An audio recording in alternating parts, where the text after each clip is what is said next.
Kochi metro ഉദ്ഘാടനത്തിനുള്ള അവസാന ഒരുക്കങ്ങളും പൂർത്തിയായി കഴിഞ്ഞു. നാളെ 11 മണിക്ക് കലൂർ സ്റ്റേഡിയത്തിൽ നടക്കുന്ന ചടങ്ങിൽ പ്രധാനമന്ത്രി നരേന്ദ്രമോദി മെട്രോയുടെ ഉദ്ഘാടനം നിർവഹിക്കും. പ്രധാനമന്ത്രി എത്തുന്നതിന്റെ ഭാഗമായി നഗരം കനത്ത പോലീസ് വലയത്തിലാണ്. രാവിലെ 10:15 വ്യോമസേനയുടെ പ്രത്യേക വിമാനത്തിൽ നാവിക വിമാനത്താവളത്തിൽ എത്തുന്ന പ്രധാനമന്ത്രി അവിടെ നിന്നും റോഡ് മാർഗമാണ് മെട്രോ ഉദ്ഘാടന വേദിയിലേക്ക് എത്തുക. 10:35 പാലാരിവട്ടം സ്റ്റേഷനിൽ മെട്രോയുടെ ഉദ്ഘാടനം നിർവഹിക്കുന്ന അദ്ദേഹം പത്തടിപ്പാലം വരെയും തിരിച്ച് പാലാരിവട്ടത്തേക്കും മെട്രോയിൽ യാത്ര ചെയ്യും.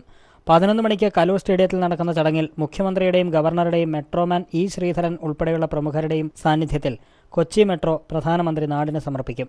12:15 സെന്റ് തെരേസാസ് കോളേജിൽ PN പണിക്കർ ദേശീയ വാരാചരണം പ്രധാനമന്ത്രി ഉദ്ഘാടനം ചെയ്യും. തുടർന്ന് 1:05 നാവിക വിമാനത്താവളത്തിലെത്തുന്ന പ്രധാനമന്ത്രി അവിടുത്തെ ബോർഡ് റൂമിൽ മുഖ്യമന്ത്രിയും മന്ത്രിമാരുമായി കൂടിക്കാഴ്ച നടത്തും.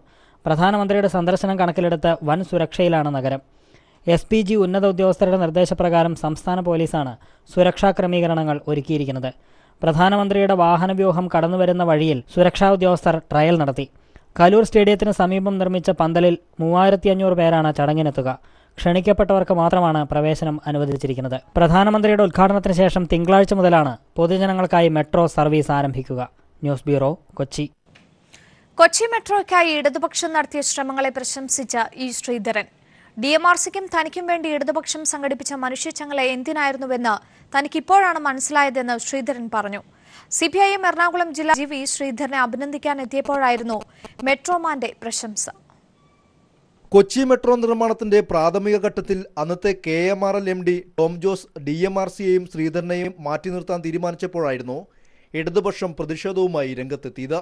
അന്ന് ഇടതുപക്ഷം തീർത്ത മനുഷ്യച്ചങ്ങലയുടെയും പ്രതിഷേധങ്ങളുടെയും അനന്തരഫലം കൂടിയായിരുന്നു ശ്രീധരൻ കൊച്ചി മെട്രോയുടെ ഉപദേശകനായി എത്തിയതും. ഇന്ന് പദ്ധതി പൂർത്തീകരിക്കുമ്പോൾ അന്നത്തെ പ്രതിഷേധം എന്തിനായിരുന്നുവെന്ന് തനിക്ക് ഇപ്പോഴാണ് മനസ്സിലായതെന്ന് അദ്ദേഹം മനസ്സ് തുറന്നു. രാജീവാണ് ആദ്യമായിട്ട് ഒരു മനുഷ്യച്ചങ്ങല സംഘടിപ്പിച്ചത്. അന്ന് ഞാൻ അത്രയ്ക്ക് അപ്രൂവ് ചെയ്തിരുന്നില്ല, ഇതിൻ്റെ ആവശ്യമുണ്ടോയെന്നുള്ളത്. ഇപ്പോഴാണ് മനസ്സിലായത് അത് നടന്നില്ലെങ്കിൽ ഇത് അന്ന് DMRC ഇത് കിട്ടില്ലായിരുന്നു. മെട്രോയ്ക്കായി നടത്തിയ പ്രതിഷേധങ്ങളെ അംഗീകരിച്ചതിൽ സന്തോഷമുണ്ടെന്നും CPIM എറണാകുളം ജില്ലാ സെക്രട്ടറി P രാജീവും പ്രതികരിച്ചു. ശ്രീധരൻ ഒഴിവാക്കുന്നതിന് വേണ്ടി DMRC ഒഴിവാക്കുന്നതിന് വേണ്ടി വലിയ നീക്കം നടന്നു. അതിനെതിരെ വമ്പിച്ച ജനകീയ സമ്മർദ്ദം കേരളത്തിലും കൊച്ചിയിലും ഉയർന്നു വരികയുണ്ടായി. അതിൻ്റെ ഭാഗമായിട്ടാണ് അദ്ദേഹത്തെയും DMRC ഉൾപ്പെടുത്താൻ നേരത്തെ അദ്ദേഹം സൂചിപ്പിച്ചതുപോലെ നിർബന്ധിതമായത്. അതുകൊണ്ട് മാത്രമാണ് ഈ പദ്ധതി ഇപ്പോൾ സമയബന്ധിതമായി അഴിമതിരഹിതമായി പൂർത്തീകരിച്ചത്. DMRC ഓഫീസിൽ നേരിട്ടെത്തിയായിരുന്നു P രാജീവ് അദ്ദേഹത്തെ അഭിനന്ദിച്ചത്. തുടർന്ന് ഇ ശ്രീധരന് ഉപഹാരവും സമ്മാനിച്ചു. News bureau, Kochi. രാജ്യത്തെ മറ്റൊരു മെട്രോയ്ക്കും അവകാശപ്പെടാനില്ലാത്ത ഒട്ടേറെ സവിശേഷതകളുമായാണ് കൊച്ചി മെട്രോ യാഥാർത്ഥ്യമാകുന്നത്. നിർമ്മാണത്തിലെ വേഗതയും സുതാര്യതയും മുതൽ ഭിന്നലിംഗക്കാർക്കായി തൊഴിലവസരങ്ങൾ ഒരുക്കിയതുവരെ നീളുന്നു ആ പെരുമ. കൊച്ചി മെട്രോയിലെ ഓരോ യാത്രയും യാത്രക്കാർക്ക് പുതിയ അനുഭവങ്ങളാകും സമ്മാനിക്കുക. 2013 നിർമ്മാണം തുടങ്ങിയ കൊച്ചി മെട്രോ ലക്ഷ്യമിട്ടതിലും നേരത്തെയാണ് ആദ്യഘട്ടം പൂർത്തിയാക്കുന്നത്. പരിസ്ഥിതി സൗഹൃദമാണ് നമ്മുടെ മെട്രോ. സൗരോർജ്ജം ഉപയോഗിച്ച് പ്രവർത്തിക്കുന്ന രാജ്യത്തെ ആദ്യ മെട്രോ എന്ന പെരുമയും നമുക്ക് സ്വന്തം. ഭിന്നലിംഗത്തിൽപ്പെട്ടവരെ ജോലിക്ക് നിയോഗിച്ചതിലൂടെ ലോകമാധ്യമങ്ങൾ വരെ കൊച്ചി മെട്രോയെ വാഴ്ത്തി. അങ്ങേയറ്റം വ്യത്യസ്തമായൊരു യാത്രാനുഭവമാണ് കൊച്ചി മെട്രോ യാത്രക്കാർക്ക് സമ്മാനിക്കുന്നത്. അത് യാത്രക്കാർ അങ്ങേയറ്റം ആസ്വദിക്കും എന്നുറപ്പ്. മെട്രോ കോച്ചുകളും സ്റ്റേഷനുകളും അടിമുടി പരിസ്ഥിതി സൗഹൃദം. ഓരോ സ്റ്റേഷനിലും ഓരോ വിഷയങ്ങൾ പ്രമേയമാക്കി ചിത്രങ്ങളാൽ മൂടികൂട്ടിയിട്ടുണ്ട്. മെട്രോ തൂണുകളിൽ വെർട്ടിക്കൽ ഗാർഡനുകൾ ഒരുക്കിയും സ്റ്റേഷനുകളിലെ സൗന്ദര്യവൽക്കരണം കൊണ്ടും കൊച്ചി മറ്റു മെട്രോകളെ പിന്നിലാക്കി. മെട്രോ എന്ന സ്വപ്നത്തെ യാഥാർത്ഥ്യമാക്കാൻ പണിയെടുത്ത ഇതര സംസ്ഥാനക്കാരായ തൊഴിലാളികൾക്ക് ആദരവൊരുക്കിയും കൊച്ചി മെട്രോ രാജ്യത്തിന് മാതൃകയായി. സാലി മുഹമ്മദ്, കൊച്ചി. കൊച്ചി മെട്രോയെ നിധി പോലെ കാണണമെന്ന് ഇ ശ്രീധരൻ. രാഷ്ട്രപതിയാകുക എന്നത് പലരുടെയും ഭാവന മാത്രമാണെന്നും ശ്രീധരൻ പറഞ്ഞു. ഇവിടുത്തെ കൊച്ചി നിവാസികൾ ഇത്ര കാലം കാത്തിരുന്ന ഒരു മെട്രോ വരാൻ പോവുകയാണ്. അത് ഒരു വെറും സമ്മാനമായിട്ടല്ല, ഒരു നിധിയായിട്ട് അവർ കരുതണം. അത് ആൾക്കാരുടെ മനസ്സിലുള്ളൊരു ഭാവന മാത്രമാണ്. ഇംഗ്ലീഷിൽ പറയുകയാണെങ്കിൽ കൈറ്റ് ഫ്ലൈയിങ്. അതിന് വലിയ ഒരു യാഥാർത്ഥ്യമുണ്ടെന്ന് എനിക്ക് തോന്നുന്നില്ല. ജനനേന്ദ്രിയ മുറിച്ച കേസിൽ പെൺകുട്ടിയുടെ മൊഴി ശാസ്ത്രീയ തെളിവുകൾക്ക് വിരുദ്ധമെന്ന് പോലീസ്. സംഭവസ്ഥലത്ത് പെൺകുട്ടിയുടെ കാമുകൻ ഉണ്ടായിരുന്നില്ലെന്ന് പോലീസ് പറയുന്നു. മൊബൈലിന്റെ ടവർ ലൊക്കേഷനുകൾ പരിശോധിച്ചാണ് പോലീസ് നിഗമനത്തിൽ എത്തിയത്.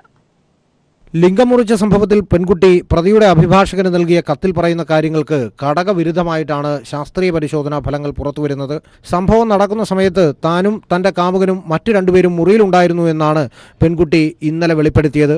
എന്നാൽ കാമുകന്റെ മൊബൈൽ ടവർ ലൊക്കേഷൻ പരിശോധിച്ചതിൽ സംഭവം നടന്ന സമയത്ത് അയാൾ യാത്രയിലായിരുന്നു എന്നാണ് പോലീസ് കണ്ടെത്തിയിരിക്കുന്നത്. തിരുവനന്തപുരത്തു നിന്നും കൊട്ടാരക്കര വരെ പോയ കാമുകൻ രാത്രി 1 മണിയോടുകൂടി പെൺകുട്ടിയുടെ ആവശ്യപ്രകാരം തിരുവനന്തപുരത്തേക്ക് തിരിച്ചെത്തി. വൈകിട്ട് 9 മണി മുതൽ രാത്രി വളരെ വൈകും വരെ ഇരുവരും തമ്മിൽ ഫോണിലൂടെ ബന്ധപ്പെട്ടിരുന്നതായും ശാസ്ത്രീയ പരിശോധനാ ഫലത്തിൽ വെളിവാകുന്നു.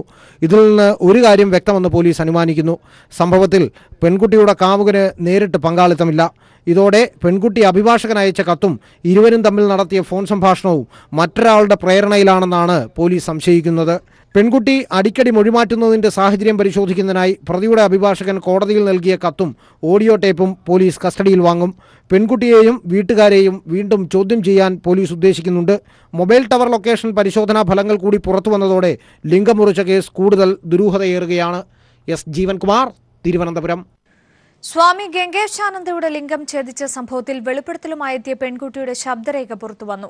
സ്വാമി ഗംഗേശാനന്ദയുടെ അഭിഭാഷകനുമായി പെൺകുട്ടി നടത്തിയ ഫോൺ സംഭാഷണമാണ് പുറത്തുവന്നത്. സ്വാമിയുമായി ലൈംഗിക ബന്ധം ഉണ്ടായിരുന്നില്ലെന്നും ഇരുട്ടത്ത് കത്തിവീശിയത് താനാണെന്നും ഇത്രയും വലിയ മുറിവ് ഉണ്ടാകുമെന്ന് കരുതിയിരുന്നില്ലെന്നും പെൺകുട്ടി ഫോണിൽ പറയുന്നു. മൊഴിയിൽ പറഞ്ഞ കാര്യങ്ങൾ പോലീസ് കെട്ടിച്ചമച്ചതാണെന്നും പെൺകുട്ടി അഭിഭാഷകനോട് വെളിപ്പെടുത്തുകയാണ്. അതേസമയം പെൺകുട്ടി മൊഴി മാറ്റാനിടയാക്കിയ സാഹചര്യം പരിശോധിക്കുമെന്ന് വനിതാ കമ്മീഷൻ അറിയിച്ചു. സ്വാമി ഗംഗേശാനന്ദയുടെ ലിംഗം ഛേദിച്ച സംഭവത്തിൽ പുതിയ വെളിപ്പെടുത്തൽ കത്തിന്റെ രൂപത്തിൽ നടത്തിയാണ് പെൺകുട്ടി രംഗത്തെത്തിയത്. ഗംഗേശാനന്ദയുടെ അഭിഭാഷകൻ അയച്ച കത്തിൽ സ്വാമി ഗംഗേശാനന്ദ തന്നെ ലൈംഗികമായി പീഡിപ്പിച്ചിട്ടില്ലെന്ന് പെൺകുട്ടി വെളിപ്പെടുത്തിയിരുന്നു. കത്തിൽ പറഞ്ഞ കാര്യങ്ങൾ അഭിഭാഷകനുമായി ഫോണിൽ സംസാരിക്കുന്നതിന്റെ ശബ്ദരേഖയാണ് പീപ്പിൾ TV പുറത്തുവിട്ടത്. സ്വാമിയുമായി യാതൊരു തരത്തിലുമുള്ള ലൈംഗിക ബന്ധവും പുലർത്തിയിരുന്നില്ല. സ്വാമിയും താനുമായുള്ളത് പിതാവ് പുത്രി ബന്ധമായിരുന്നു. സ്വാമി ഗംഗേശാനന്ദ തന്റെ കുടുംബത്തെ സാമ്പത്തികമായി സഹായിച്ചിട്ടേ ഉള്ളൂ, ചതിച്ചിട്ടില്ല. ഇക്കാര്യങ്ങളും പെൺകുട്ടി ഫോൺ സംഭാഷണത്തിലൂടെ വെളിപ്പെടുത്തുന്നുണ്ട്. അപ്പൊ രേഷ്മയും സ്വാമിയുമായിട്ടൊരു father daughter relationship, father daughter type of relationship ആയിരുന്നു. Okay okay. അപ്പൊ it is not sex. Okay okay okay. അപ്പൊ ഈ പോലീസുകാർ പറയുന്നതോ നിങ്ങളും സ്വാമി നിങ്ങളെ വളരെ കൊച്ചു പ്രായത്തിൽ തന്നെ മൊളസ്റ്റ് ചെയ്തു, റേപ്പ് ചെയ്തു. സ്വാമിയുടെ ലിംഗം മുറിക്കാനായി കത്തിവീശിയത് താനാണ്. ഇത്രയും വലിയ മുറിവുണ്ടാകുമെന്ന് താൻ കരുതിയിരുന്നില്ല. അയ്യപ്പദാസ് പറഞ്ഞിട്ടാണ് എല്ലാം ചെയ്തത്. പോലീസ് രേഖപ്പെടുത്തിയ മൊഴിയിലെ കാര്യങ്ങൾ കെട്ടിച്ചമച്ചതാണ്. അമ്മയുമായി സ്വാമിക്ക് ലൈംഗിക ബന്ധമില്ലെന്നുമാണ് അഭിഭാഷകൻ ശാസ്തമംഗലം അജിത്തിനോട് ഫോണിൽ പെൺകുട്ടി തുറന്നു പറഞ്ഞിരിക്കുന്നത്. ഇത്രയും സ്നേഹമുള്ള ആളോട് ഞാൻ ഇത്രയും നാൾക്ക് ശേഷം ചെന്നപ്പോ എനിക്ക് അത്രയൊന്നും പറ്റില്ല. എന്റെ കൈയൊക്കെ പറ്റിട്ടുണ്ടായിരുന്നു. എന്നിട്ടും തലയിൽ അടുപ്പിച്ച് പറഞ്ഞാൽ എങ്ങനെയൊന്ന് ഞാൻ വീശി അത്ര എനിക്ക് ഓർമ്മയുള്ളൂ. കാര്യം ഇരുത്ത I didn't see anything and then I just ran out. Swami ഗംഗേശാനന്ദയുടെ ജാമ്യാപേക്ഷ ഈ മാസം 19-ന് കോടതി പരിഗണിക്കും. കത്തും ശബ്ദരേഖയും പ്രതിഭാഗം അഭിഭാഷകൻ കോടതിയിൽ ഹാജരാക്കിയിട്ടുണ്ട്. അതേസമയം പെൺകുട്ടിയുടെ കത്തിലെ വെളിപ്പെടുത്തലും ഫോണിലെ സ്ഥിരീകരണവുമൊക്കെ കേസിന്റെ ദിശ തന്നെ മാറ്റിമറിച്ചിരിക്കുകയാണ്.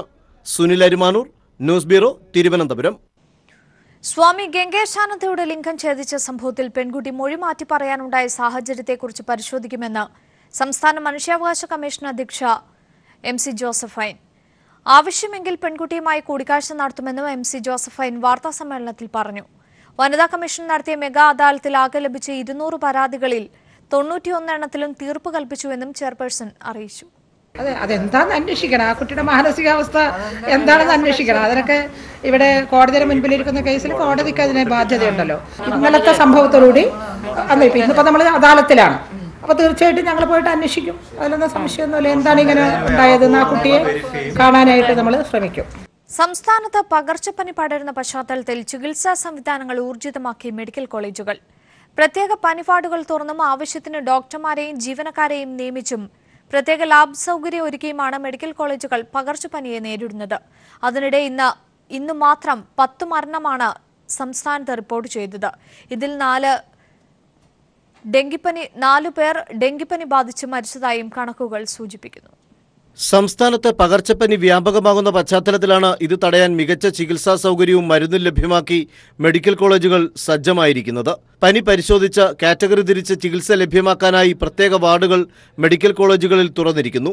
തിരുവനന്തപുരം മെഡിക്കൽ കോളേജിൽ പനിക്കായി പ്രത്യേക വാർഡ് പ്രവർത്തിച്ചു തുടങ്ങി. നിരവധി രോഗികളാണ് ഇവിടെ ചികിത്സ തേടിയെത്തിയിരിക്കുന്നത്. കൂടാതെ പ്രത്യേക പനി ICUയും സജ്ജമാണ്. ചികിത്സ നടത്താൻ കൂടുതൽ ഡോക്ടർമാരെയും നഴ്സുമാരെയും നിയമിച്ചിട്ടുണ്ട്. 100 താൽക്കാലിക ജീവനക്കാരെ പുതുതായി മെഡിക്കൽ കോളേജിൽ മാത്രം നിയമിച്ചു. രോഗികളുടെ എണ്ണത്തിൽ ക്രമാതീതമായ വർധനവുണ്ടായതിനെ തുടർന്നാണ് 60 നഴ്സിംഗ് അസിസ്റ്റന്റുമാരെയും 7 ലാബ് ടെക്നീഷ്യന്മാരെയും ഉൾപ്പെടെ 100 പേരുടെ താൽക്കാലിക നിയമനം. മെഡിക്കൽ കോളേജിൽ ശുചീകരണ പ്രവർത്തനവും കാര്യക്ഷമമാക്കിയിരിക്കുകയാണ്. ആശുപത്രി സൂപ്രണ്ട് ഡോക്ടർ ഷർമദ്. പ്ലേറ്റ്ലെറ്റിൻ്റെ ആവശ്യകത അങ്ങനെയുള്ള രോഗികൾ കൂടുതലാണ്. അപ്പോൾ അങ്ങനെ വരുന്ന രോഗികൾക്ക് വേണ്ടി പ്രത്യേക പനി വാർഡ് തുടങ്ങി. ആ പനി വാർഡിൽ 40ഓളം ബെഡുണ്ട്. അവിടെ എല്ലാ രോഗികളെയും ഈ പനിയായി വരുന്ന ഡയഗ്നോസ് ചെയ്ത പനികളെ ആ ബെഡുകളിൽ മരുന്ന് ആലേപനം ചെയ്ത കൊതുക് വലയ്ക്കുള്ളിലാണ് കിടത്തിയിരിക്കുന്നത്. ഡെങ്കിപ്പനി ബാധിച്ചെത്തുന്നവർക്ക് രക്തത്തിന്റെ വിവിധ ഘടകങ്ങൾ ലഭ്യമാക്കാനായി പ്രത്യേക ബ്ലഡ് ബാങ്കും മെഡിക്കൽ കോളേജിൽ ക്രമീകരിച്ചിട്ടുണ്ട്. ഇതിനൊക്കെ പുറമെ എല്ലാ ജില്ലാ ആശുപത്രികളിലും ആവശ്യാനുസരണം പ്രത്യേക പനി വാർഡുകൾ ആരംഭിക്കാൻ അധികൃതർ നിർദ്ദേശം നൽകിയിരിക്കുകയാണ്. സംസ്ഥാനത്ത് പകർച്ചപ്പനി പടർന്നു പിടിക്കുന്ന സാഹചര്യത്തിൽ തന്നെയാണ് ആരോഗ്യവകുപ്പ് ശക്തമായ മുൻകരുതൽ നടപടികളുമായി മുന്നോട്ട് പോകുന്നത്. ഇതിന്റെ ഭാഗമായി തന്നെയാണ് തിരുവനന്തപുരം മെഡിക്കൽ കോളേജിലും പനി തടയുന്നതിന് വേണ്ടിയിട്ടുള്ള ശക്തമായിട്ടുള്ള നടപടികളുമായി അധികൃതർ മുന്നോട്ട് പോകുന്നത്. ക്യാമറമാൻ കുമാറിനൊപ്പം സുനിൽ അരിമാനൂർ. ബാങ്ക് അക്കൗണ്ടുകൾക്ക് ആധാർ നിർബന്ധമാക്കി കേന്ദ്രം. ഡിസംബർ 31-നകം ആധാർ ബന്ധിപ്പിക്കാത്ത അക്കൗണ്ടുകൾ അസാധുവാകും. പിന്നീട് ആധാർ ലിങ്ക് ചെയ്താൽ മാത്രമേ ഇടപാട് നടത്താനാകൂ. 50,000 രൂപയ്ക്ക് മുകളിലുള്ള എല്ലാ ഇടപാടുകൾക്കും ആധാർ വേണം. ആധാർ വിവരങ്ങൾ സുരക്ഷിതമല്ലെന്ന ആശങ്കയിൽ കേന്ദ്രത്തോട് സുപ്രീംകോടതി വിശദീകരണം ആവശ്യപ്പെട്ടതിനിടയിലാണ് പുതിയ ഉത്തരവ്. Pan card, SIM card, IT return എന്നിവയ്ക്ക് ആധാർ കാർഡ് നിർബന്ധമാക്കിയതിന് പിന്നാലെയാണ് ബാങ്ക് അക്കൗണ്ടുകൾക്കും ആധാർ കാർഡ് നിർബന്ധമാക്കി കേന്ദ്ര റവന്യൂ മന്ത്രാലയത്തിന്റെ ഉത്തരവ്. നിലവിലെ ബാങ്ക് അക്കൗണ്ടുകൾ ഡിസംബർ 31-നകം ആധാറുമായി ബന്ധിപ്പിക്കണം. ഡിസംബർ 31-ന് ശേഷവും ആധാർ ലിങ്ക് ചെയ്യാത്ത അക്കൗണ്ടുകൾ താൽക്കാലികമായി അസാധുവാകും. പിന്നീട് ആധാറുമായി ബന്ധിപ്പിക്കുന്നതുവരെ അക്കൗണ്ടുകൾ പ്രവർത്തന സജ്ജമാകില്ല. 50,000 രൂപയ്ക്ക് മുകളിലുള്ള എല്ലാ ഇടപാടുകൾക്കും ആധാർ നിർബന്ധമാക്കി.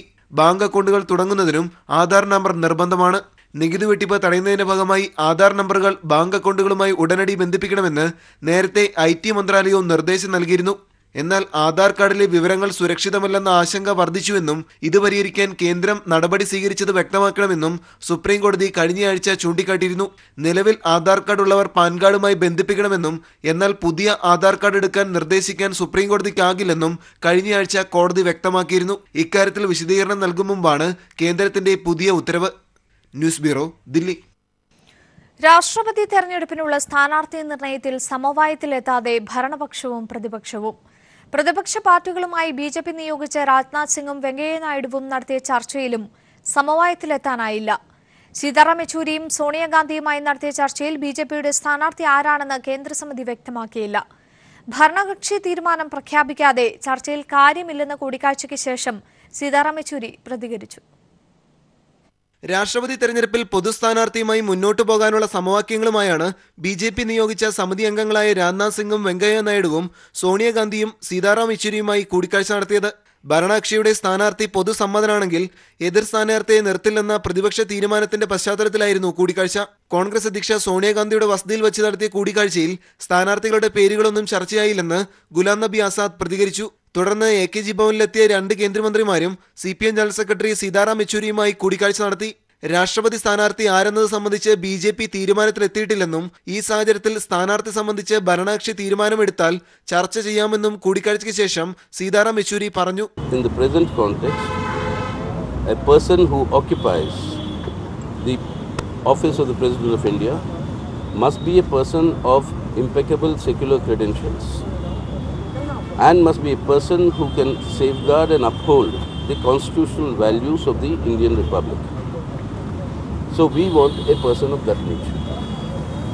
So if you have any such suggestions, we ask the government to tell us. They said that they have not yet zeroed in on anybody. വിദേശകാര്യമന്ത്രി സുഷമ സ്വരാജ്, ലോക്സഭാ സ്പീക്കർ സുമിത്ര മഹാജൻ, ദളിത് മുഖവും ജാർഖണ്ഡ് ഗവർണറുമായി ദ്രൗപദി മുർമു എന്നിവരാണ് ഭരണപക്ഷ പരിഗണനയിലുള്ളത്. സുഷമ സ്വരാജിനെയാണ് തെരഞ്ഞെടുക്കുന്നതെങ്കിൽ എതിർക്കില്ലെന്ന് NCPയും BSPയും കഴിഞ്ഞ ദിവസം ഇരു കേന്ദ്രമന്ത്രിമാരുമായുള്ള കൂടിക്കാഴ്ചയിൽ വ്യക്തമാക്കിയിരുന്നു. ഭരണപക്ഷ സ്ഥാനാർത്ഥി BJP RSS പശ്ചാത്തലത്തിൽ നിന്നാണെങ്കിൽ പൊതുസമ്മതനായ എതിർ സ്ഥാനാർത്ഥിയെ പ്രഖ്യാപിക്കാനാണ് പ്രതിപക്ഷ തീരുമാനം. മുൻ ലോക്സഭാ സ്പീക്കർ മീരാകുമാർ, ഗാന്ധിയുടെ ചെറുമകൻ ഗോപാൽ കൃഷ്ണ ഗാന്ധി എന്നിവരും പ്രതിപക്ഷ പരിഗണനയിൽ സജീവമാണ്. ഇ ശ്രീധരനെ രാഷ്ട്രപതി സ്ഥാനാർത്ഥിത്വത്തിലേക്ക് പരിഗണിക്കുമോ എന്ന ചോദ്യത്തിന് ഇതെല്ലാം ചർച്ചയിലുണ്ടായെന്നായിരുന്നു CPM ജനറൽ സെക്രട്ടറി സീതാറാം യെച്ചൂരിയുടെ പ്രതികരണം.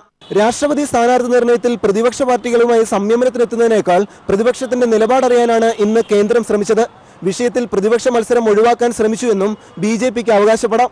ക്യാമറമാൻ ശൈലേഷ് കല്ലായിക്കൊപ്പം മനുശങ്കർ, ദില്ലി. കേന്ദ്ര സർക്കാരിന്റെ കാർഷിക വിരുദ്ധ നയങ്ങളിൽ പ്രതിഷേധിച്ച് കർഷക സംഘടനകൾ സംയുക്തമായി രാജ്യവ്യാപക പ്രതിഷേധം നടത്തി. രാജ്യത്തെ 62 കർഷക സംഘടനകൾ സംയുക്തമായാണ് സമരം നടത്തിയത്.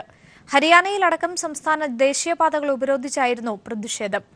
കർഷകരുടെ ആവശ്യങ്ങൾ അംഗീകരിക്കുന്നതുവരെ സമരം തുടരുമെന്ന് കർഷക സംഘടനകൾ വ്യക്തമാക്കി.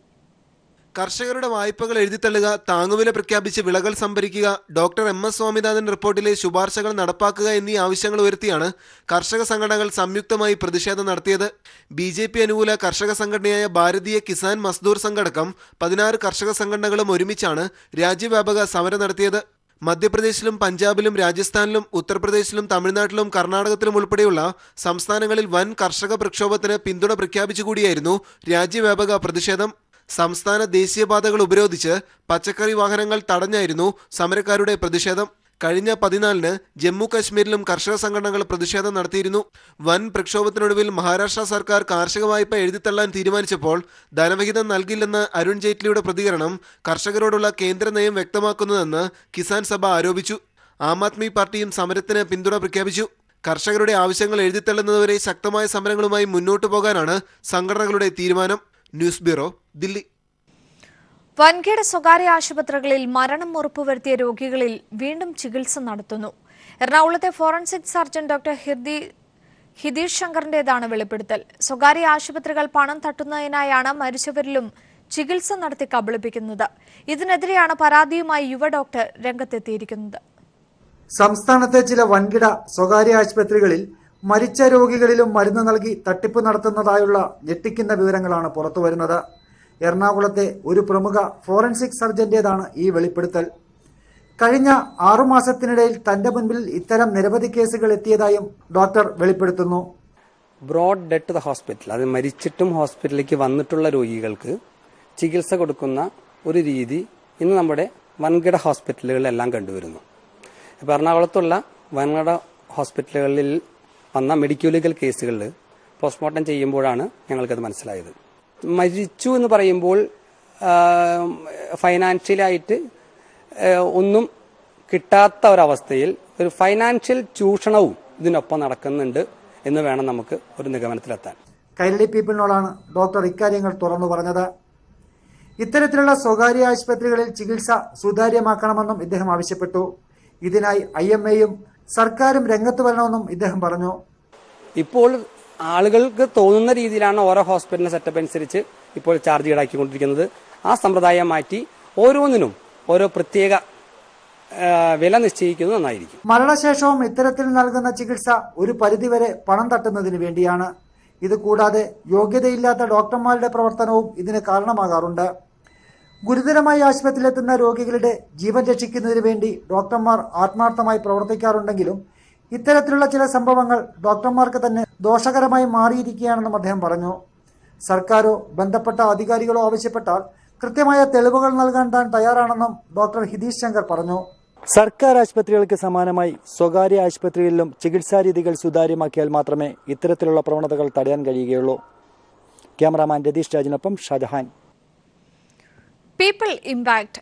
സ്വകാര്യ ആശുപത്രികളിലെ ചൂഷണത്തിൽ ആരോഗ്യമന്ത്രിയുടെ പ്രതികരണം. കൈരളി വാർത്ത ഗൌരവതരമാണെന്നും ആരെങ്കിലും പരാതിയുമായി എത്തിയാൽ വിഷയം അന്വേഷിക്കുമെന്നും മന്ത്രി പീപ്പിളിനോട് പറഞ്ഞു. സംഭവത്തെപ്പറ്റി പോലീസ് അന്വേഷിക്കുന്നതിനൊപ്പം വകുപ്പിലെ ആഭ്യന്തര വിജിലൻസ് അന്വേഷണത്തിനും ഒരുക്കമാണെന്നും മന്ത്രി വ്യക്തമാക്കി. ഇത് ഈ വെളിപ്പെടുത്തൽ ശരിയാണെങ്കിൽ അതൊരു ഗുരുതരമായിട്ടുള്ള വിഷയമാണ്. ഫോറൻസിക് സർജനാണല്ലോ വെളിപ്പെടുത്തിയിട്ടുള്ളത്. അപ്പോൾ അത് സംബന്ധിച്ചിട്ടുള്ള കാര്യങ്ങൾ നമുക്ക് ആലോചിക്കേണ്ടതായിട്ട് വരും. സ്വകാര്യ ഹോസ്പിറ്റലുകളിൽ എല്ലായിടത്തും ഇങ്ങനെ സംഭവിക്കുന്നു എന്ന് പറയാൻ സാധിക്കില്ല. പക്ഷേ ഈ ഡെഡ് ബോഡിക്ക് പഴക്കമുണ്ടെന്ന് പറയുമ്പോൾ മരിച്ചിട്ടും മരണം റിപ്പോർട്ട് ചെയ്തിട്ടില്ല എന്ന് വേണം മനസ്സിലാക്കാൻ വേണ്ടിയിട്ട്. അങ്ങനെയാണെങ്കിൽ അത് വളരെ ഗുരുതരമായിട്ടുള്ള വിഷയമാണ്. ഇതേക്കുറിച്ച് എങ്ങനെയാണ് അന്വേഷണം നടത്തുക, അതിൻ്റെ നിയമപരമായിട്ടുള്ള കാര്യങ്ങളെക്കുറിച്ച് നമുക്ക് പരിശോധിക്കാം. എന്തായാലും വിജിലൻസ് വിഭാഗമെല്ലാം ഉണ്ട്. ആഭ്യന്തര വകുപ്പിൻ്റെ കൂടി ശ്രദ്ധയിൽപ്പെടുത്തിക്കൊണ്ട് ഇതിനകത്ത് എങ്ങനെയാണ് നിയമപരമായിട്ട് അന്വേഷണം നടത്താൻ കഴിയുക എന്ന് തീർച്ചയായിട്ടും പരിശോധിക്കും. ജമ്മുകശ്മീരിലെ അനന്ത്നാഗ് ജില്ലയിലുണ്ടായ ഭീകരാക്രമണത്തിൽ 6 പോലീസുകാർ കൊല്ലപ്പെട്ടു. പോലീസ് വാഹനത്തിന് നേരെ ഭീകരർ ആക്രമണം നടത്തുകയായിരുന്നു. സബ് ഇൻസ്പെക്ടർ ഉൾപ്പെടെ 6 പോലീസുകാരാണ് കൊല്ലപ്പെട്ടത്. വാഹനത്തിലെ എല്ലാ പോലീസുകാരും കൊല്ലപ്പെട്ടു എന്ന് ഉറപ്പാക്കിയ ശേഷമാണ് ഭീകരർ സ്ഥലം വിട്ടതെന്നാണ് റിപ്പോർട്ടുകൾ.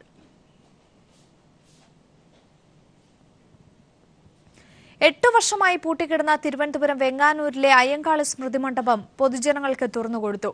പിന്നോക്ക ക്ഷേമ മന്ത്രി എ കെ ബാലനുമായി പട്ടികജാതി ക്ഷേമസമിതി ഉൾപ്പെടെയുള്ള സംഘടനകൾ നടത്തിയ ചർച്ചയിലാണ് മണ്ഡപം തുറക്കാൻ തീരുമാനമായത്. ചർച്ചയിൽ K Somaprasad M P, B Sathyan MLA, മുൻ MP എസ് അജയ്കുമാർ തുടങ്ങിയവർ പങ്കെടുത്തു.